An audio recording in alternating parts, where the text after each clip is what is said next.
السلام علیکم محترم ناظرین، امید ہے آپ خیریت سے ہوں گے۔ انسان جب ہوش سنبھالنا شروع کر دیتا ہے تب سے ہی امتحانات اس کی زندگی میں داخل ہو جاتی ہیں۔ موڑ موڑ پر، قدم قدم پر وہ امتحانات کا شکار رہتا ہے۔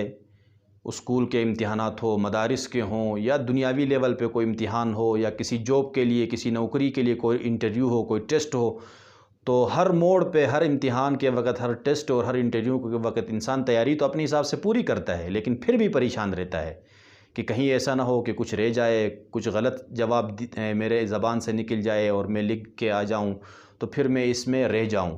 تو اس حوالے سے لوگ پریشان رہتے ہیں۔ تو آج آپ کے لیے ایک ایسا عمل، ایک ایسا وظیفہ لے کر حاضر ہوا ہوں انشاءاللہ العزیز۔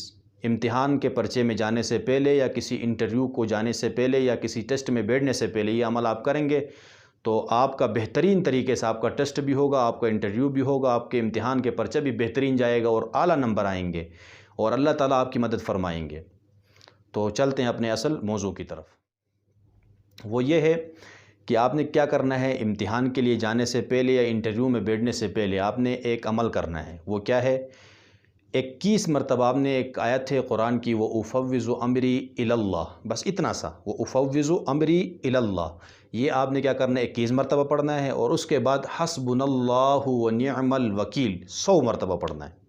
21 مرتبہ وہ افوض امری الی اللہ، اور 100 مرتبہ حسبنا اللہ ونعم الوکیل۔ یہ مختصر سا عمل آپ کریں، پرچے میں بیٹھیں، ٹیسٹ میں بیٹھیں یا انٹرویو میں جائیں، بے فکر ہو کر جائیں، ایسے بہترین طریقے سے ہو جائے گا اور ایسے بہترین نمبر آئیں گے کہ آپ خود پریشان ہو جائیں گے۔